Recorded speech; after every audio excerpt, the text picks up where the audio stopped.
ขอ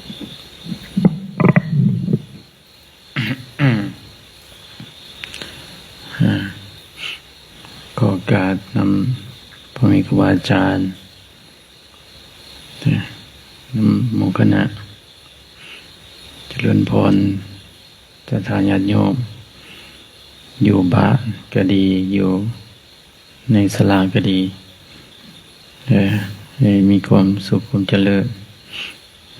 ใจดีใจสบายก็ถือว่านั่งเบิ่งลมหายใจ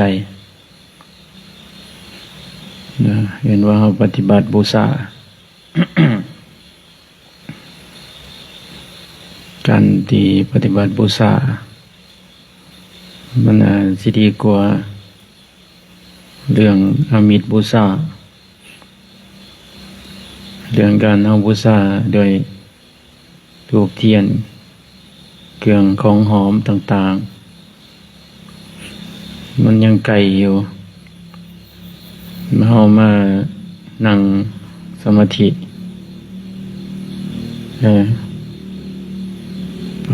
นั่งเบิ่งลมเบิ่งหายใจนั่งเบิ่งกายเบิ่งใจของเฮาสินะ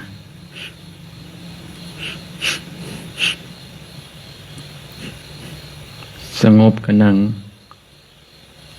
ฟุ้งซ่านก็นั่งนั่งมันอยู่นี่แหละนั่งมันจนมัน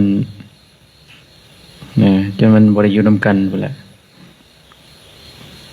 เห็นว่าเฮาปฏิบัติบูชาในช่วงสมัยปัจจุบันนี่เห็นว่าช่วงยุคสมัยสังคมสมัยโลกบ่มีผู้ใดดอกสิมีโอกาสมานั่งคือพวกเฮาสิบ่มีผู้ใดดอกสิมีโอกาสแบบสิมีเวลาคือพวกเฮาจังซี่ส่วนหลายเขาเอาเวลาแต่ไปทำมาหากินเอาเวลาแต่ไปลินไปเที่ยวเอาเวลาแต่ไปคุกคีแนวอื่นสิมานั่งแบบเบิ่งลมหายใจแบบคือคนบ่มีปัญญานี่คือพวกเฮาสิบ่ได้ดอกบางคนก็สิว่าไปนั่งเบิ่งลมหายใจอยู่วัดมันสิได้อิหยังเสียเวลาซื่อๆอันความคิดปุถุชนที่เป็นมิจฉาทิฏฐินะความคิดของผู้ที่เป็นพญามารเป็นคนผ่านบ่รู้จักว่าเฮามาปฏิบัติบูชาปฏิบัติบูชาพระพุทธพระธรรมพระสงฆ์ซะการที่เฮาสงบพังสั่งภาพหูสำงูแลบลิ้นสิยังเป็นอานิสงส์มหาศาลจิตใจนะเพราะย้อนว่าเฮาสิสงบโดยปัญญาแท้นะก็ย้อนว่าเฮาสิสงบตลอดแบบเห็นมันเกิดมันดับอยู่ด้วยไตรลักษณ์สิ่งที่เฮาพัฒนาสิ่งที่เฮาว่าเขาแสวงหากันนะสิ่งที่เขาเห็นว่ามันเป็นประโยชน์มันเป็นว่าสิ่งของที่เขาว่าดีเขาว่าสุดยอดของเขานะบัดนี้แต่พวกเฮาไม่เห็นว่าสิ่งที่เขาหามันก็ที่จริงแล้วกิเลสมันยั่วซื่อๆความโลภมันยั่วเฮาซื่อ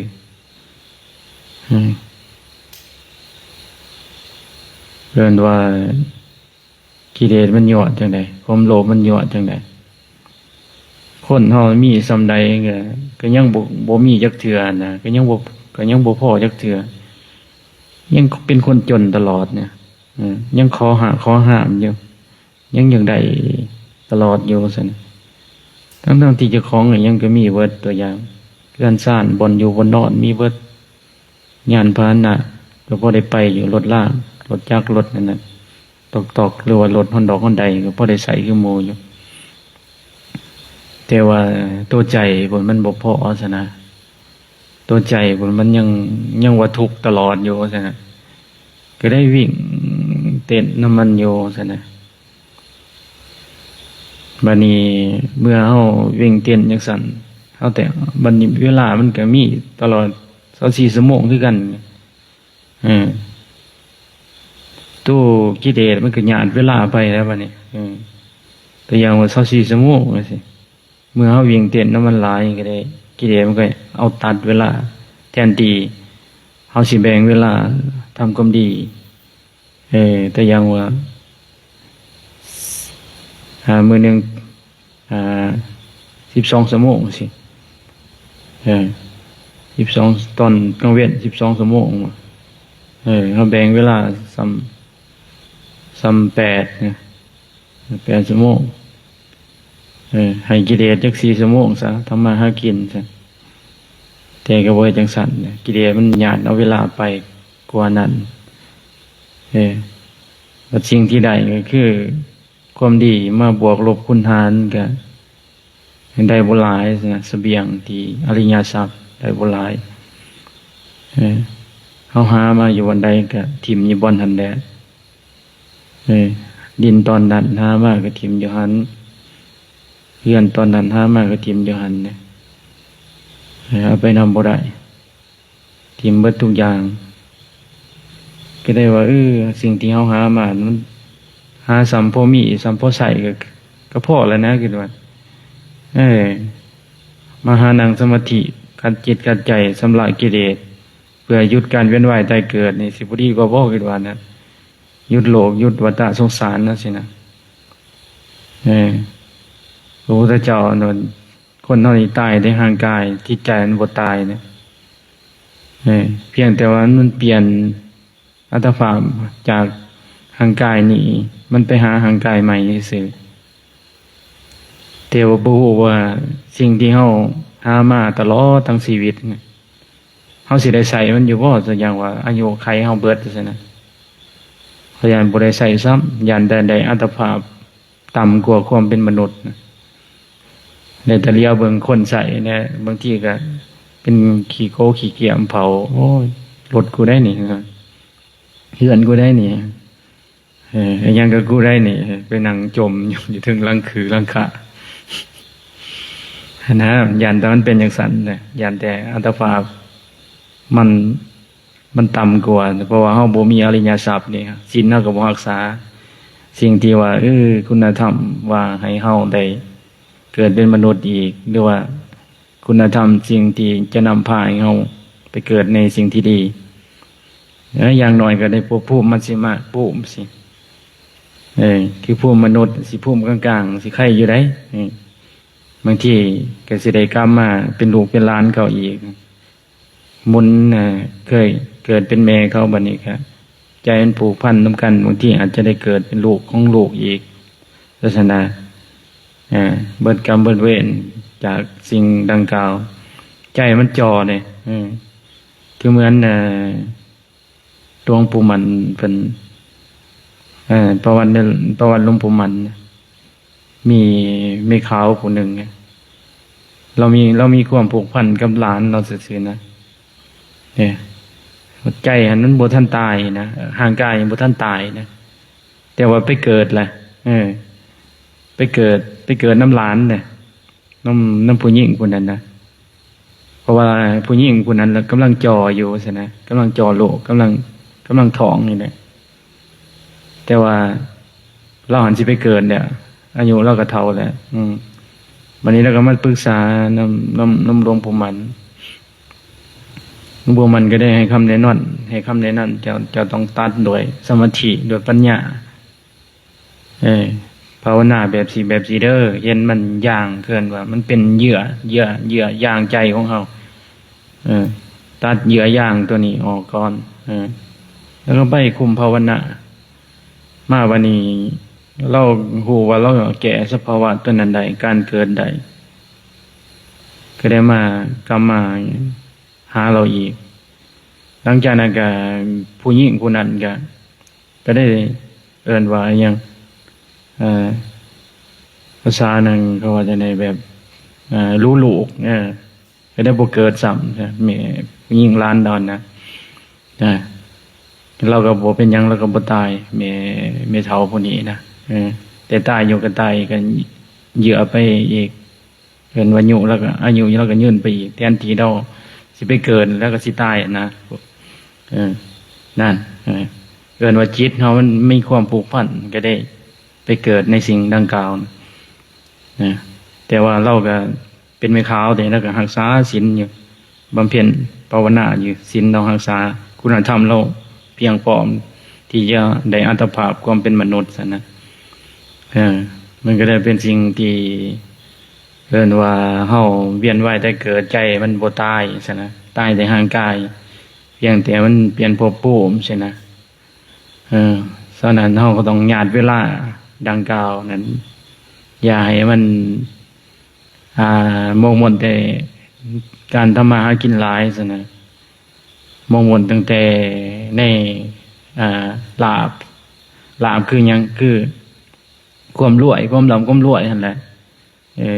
ลาภยศสึกความ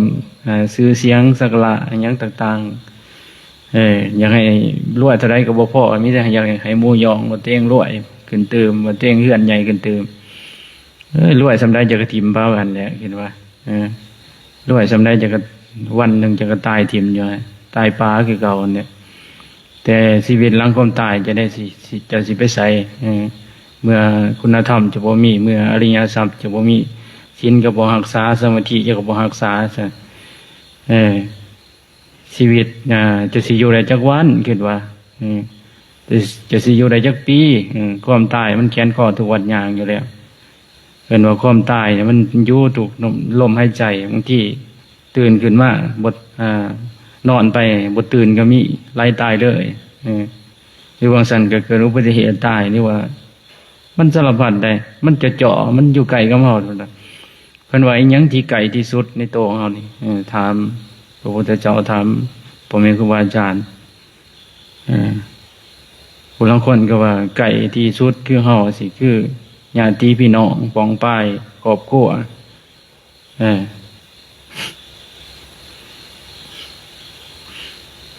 ญาติพี่น้องบางคนว่าไกลที่สุดนะไกลโตที่สุดคนไกลโตนั้นบ่แม่นเด้นั้นบ่แม่นญาติพี่น้องคนไกลโตที่สุดก็คือความตายนะไกลโตที่สุดนะเพราะว่ามันอยู่นำเฮาที่สุดนะมันอยู่นำเฮาตลอดเมื่อเฮาเกิดมามันก็ติดมานำโตเฮาซิไกลที่สุดบัดนี้เรียนว่าไกลที่สุดแล้วก็ไกลที่สุดนี่ยาวที่สุดนี่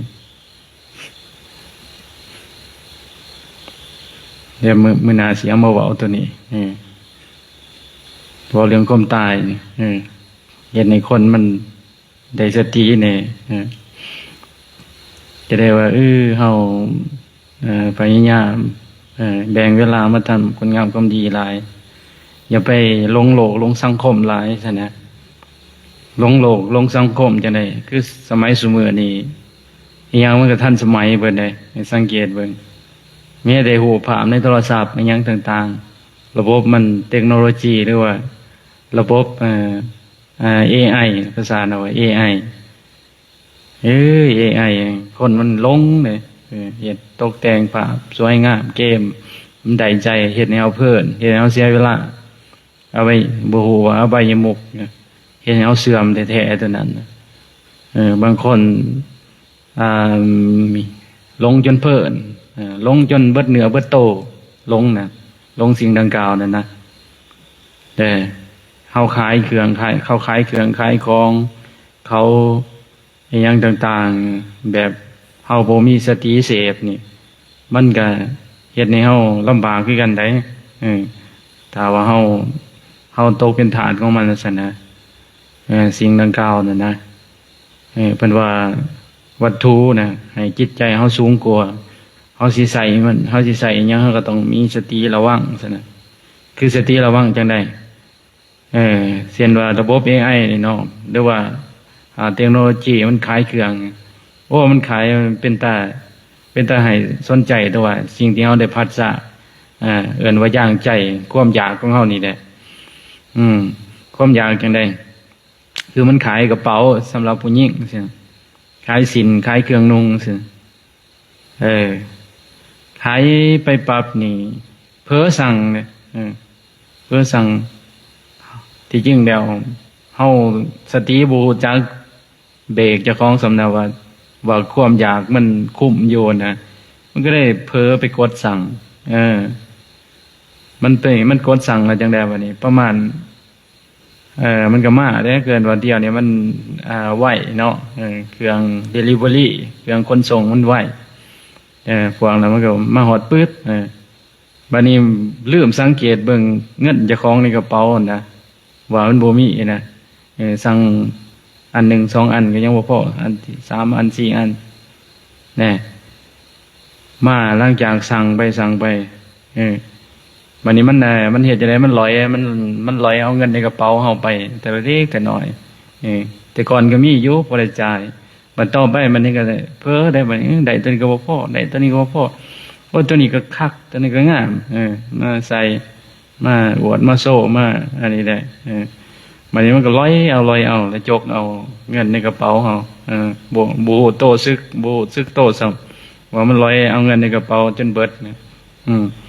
อีหยังล่ะมันลอยนั่นแหละ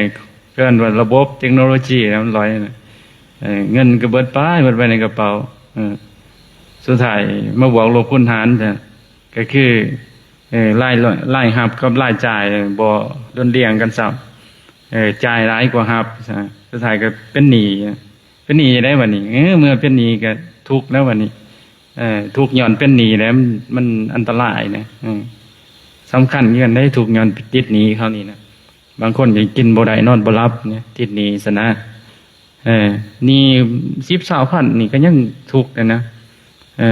หมู่ท่วงมันคือคนเขามักสงบซั่น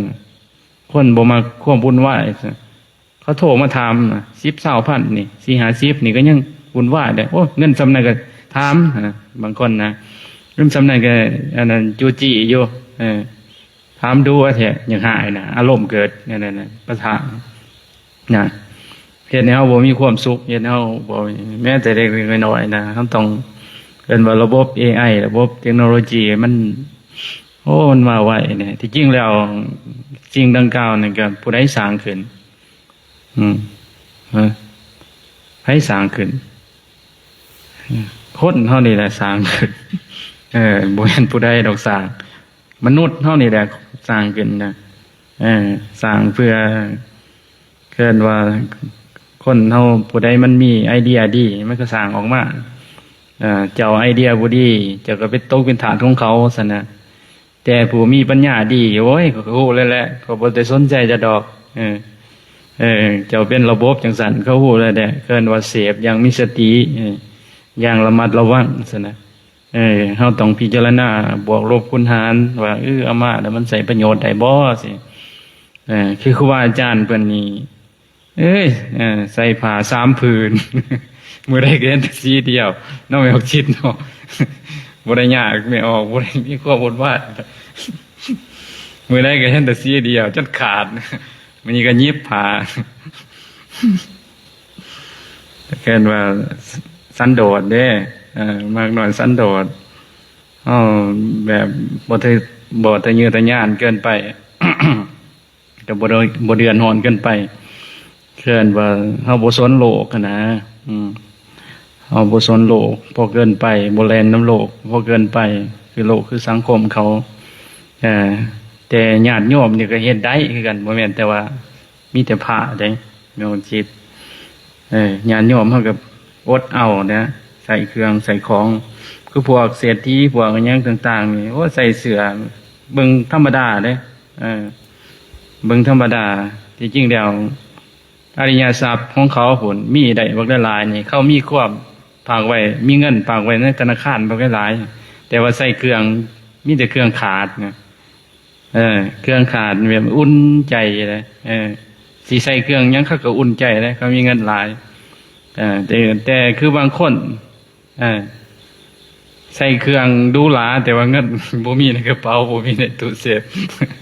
ดูหลามันก็แตกต่างกันอย่างนี้เว้าเรื่องอันนี้นะอริยทรัพย์คือกันแหละเฮา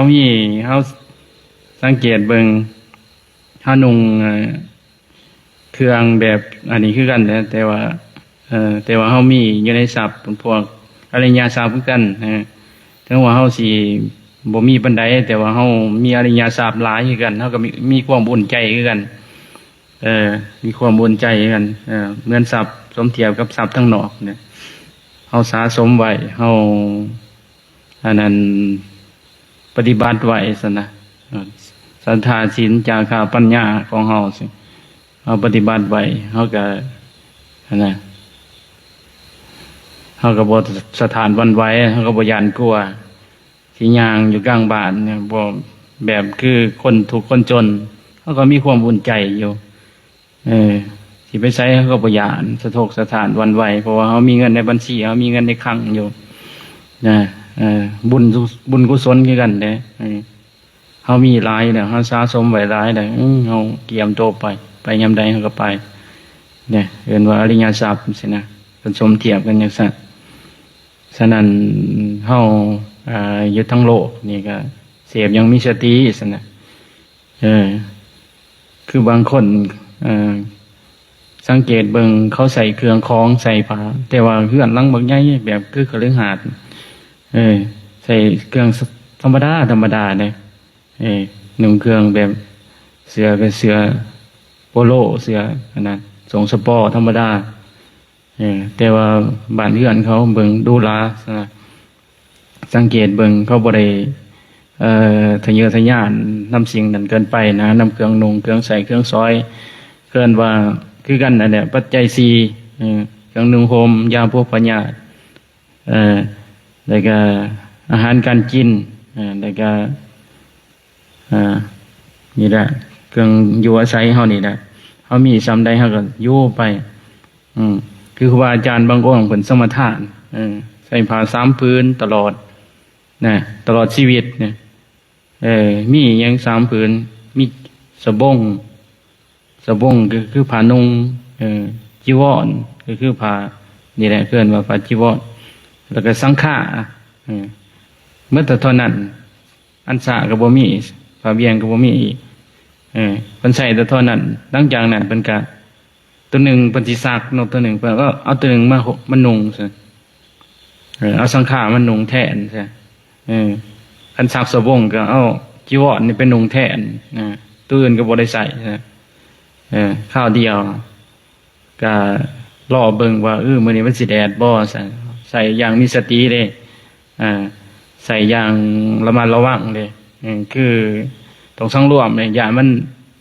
พ้นตกก็ระมัดระวังเผาโยนและนั่งเผาก็ซามันแห้งเนี่ยนี่เกินว่าเพิ่นมักน้อยสันโดษนะเพิ่นใส่นะเครื่องของนะเพิ่นถือธุดงค์เพิ่นก็กาดเก่าเพิ่นได้สติดีแต่ว่า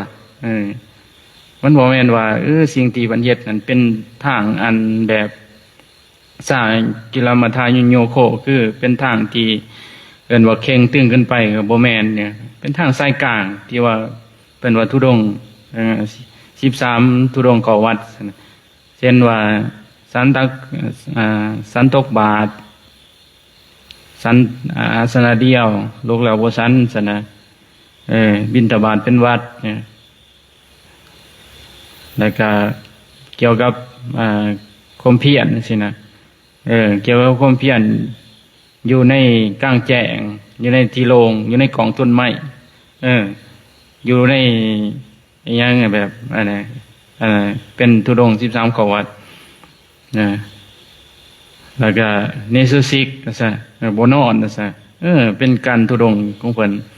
เกิดว่าอยู่ในกิริยาบท3ซั่นน่ะเป็นธุดงค์อีกซั่นน่ะก็มีหลายมี13อันแต่ว่าอาจจะเว้าบ่เบิดนะ โยมก็เฮ็ดได้คือกันธุดงค์ธุดงค์คือหยังตัวอย่างว่าแมวจิตมีศีล3พื้นบ่เสือ3พื้นซั่นน่ะเอาจะกำหนดจักปีหนึ่งกำหนดจักปีหนึ่งนี่บ่ยอมซื้อใหม่ว่าซั่นคันบอก3โตบ่ขาดศีลกับเสือนี่เฮ็ดได้คือกันนะเฮาสิได้สติดีเด้เฮาสิระมัดระวังนี่อย่ามันขาดบ่อย่ามันเสียอย่ามันหายนะกินข้าวคือกันกินบ่กินข้าวแลงก็ได้ให้กินข้าวได้กินข้าวแต่ข้าวเพลนกับข้าวเช้าซะข้าวแลงบ่กินลองเฮ็ดจัก3 เดือนเบิ่งซ้อมเบิ่งแล้วก็สมทานมาไหว้พระทุกวันเอาซะเฮ็ดได้คือกันญาติโยมบ่แล้วก็บ่กินเบียร์บ่กินเบียร์จัก3 เดือนซะดูว่าสิ่งต่างๆแบบเฮ็ดได้คือกันบ่แม่นแต่พระได้เฮ็ดญาติโยมก็ยังเฮ็ดได้เฮาเฮ็ดได้แล้วเฮาสิมีตบะดีซะนะเฮาเฮ็ดได้แล้วเฮาสิภูมิใจเลยเกินว่าสร้างบารมีไปอีกสร้างความอดทนสร้างสติมันได้ปัญญามันได้ใช่มันรู้จักวิธีเอาตัวรอดซะนะซั่นแหละที่ว่ามื้อนี้วันที่เท่าไหร่ล่ะ20เท่าไหร่ล่ะ22น่ะวันที่22วันที่22มื้อวันเท่า4ตอนแรกสิบวชพวกเขาตีเป็นเนรอยู่แล้วให้บาทหน่อยหนึ่งบวชเป็นเนรให้ขอบทั้งคณะพาปกครองกันแล้วทั้งพระอาจารย์อปสเมืองบวชก่อนบวชไปก่อนจะได้ให้เป็นขอบทั้งบ้านบ่มีศรัทธาบวชบ่มีการสิเอาแมวจิตนี่แหละมาเป็นเจ้าภาพบวชให้บวชเนตรมาเขียนบาทบุญน้ำเพิ่นเด้บวชจำพรรษานะบ่อยู่สำอยู่ได้อยู่ไปเรื่อยอยู่กับปัจจุบันว่าเป็นหมู่จกแขวเนี่ยเราจกแขวเนาะเป็นหมู่จกแขวมื้อนี้ก็ถือว่าสมควรแก่เวลาเนาะมีคำถามบ่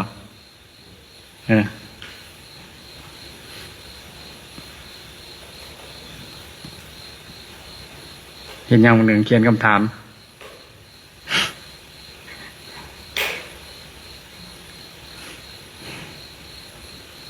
สนทนาธรรมกันต่อใครมีคำถามกันถามมาตอบซ้ำตอบได้ชีวิตหลังความตายเฮาจะรู้ได้ไหมว่าเฮาจะได้ไปเกิดมันดีหรือมันบ่ดีชีวิตหลังความตายจะรู้ได้ว่าที่เกิดอยู่ไสว่าซั่นบ่มองดีหรือบ่มองดีอ๋อเราบ่เห็นคำถามตัวเก่ามัน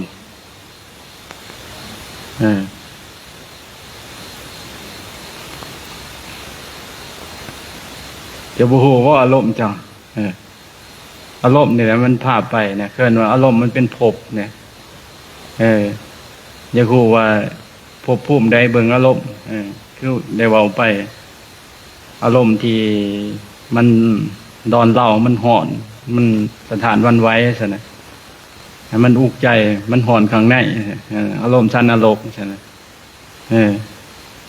อารมณ์ความโกรธประวัติระแวงใช่ความหายใช่คันสันดิรสารเนี่ยหยานกลัวสะทกสถานสันดิรสารเนี่ยอารมณ์อย่างใดของเขาใช่ไหมเพ่งเล็งอย่างใดของเขาอยากขอบข้องอย่างใดของคนอื่นใช่อารมณ์ของเปรตใช่ไหมแล้วก็อารมณ์อยากปะทะอยากว่าอยากว่าอยากหายเรียกว่าอารมณ์ของสัมภเวสีสินะ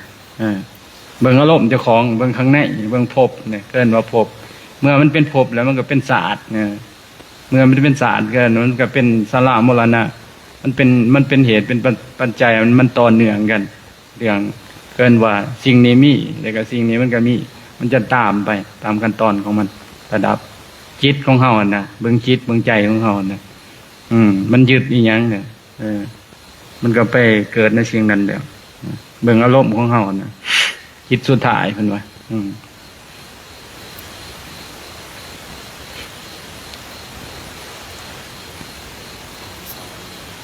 บางคนเฮ็ดบุญน้อยเดี๋ยวชีวิตหลังความตายแล้วเขาไปเกิดหมดเลย เฮ็ดบุญน้อย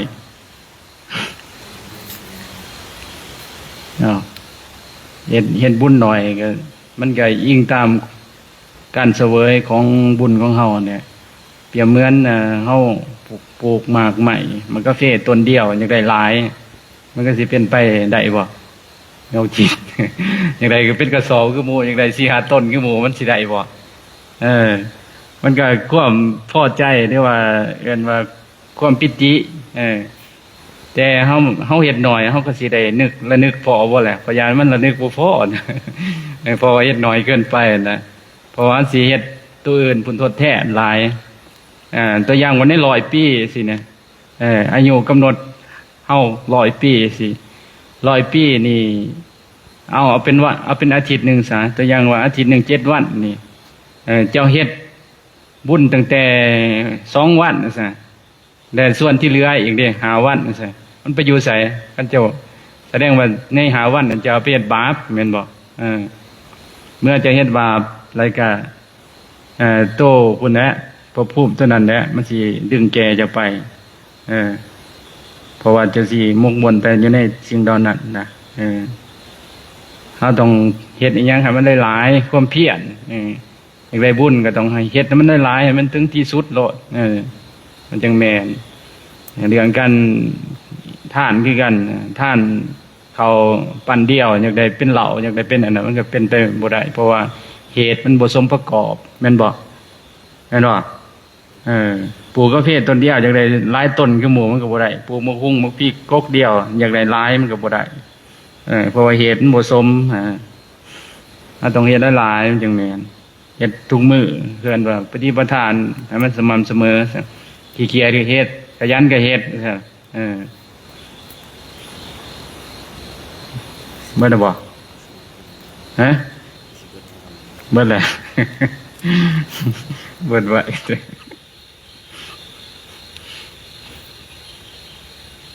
เบิดแล้วบ่มีออกเบิดแล้วบ่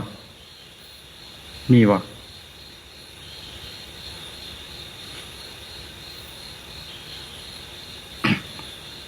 มื้ออื่นนั่งสมาธิดนๆเนี่ยมื้อนี้พักผ่อนเนาะกันบ่มี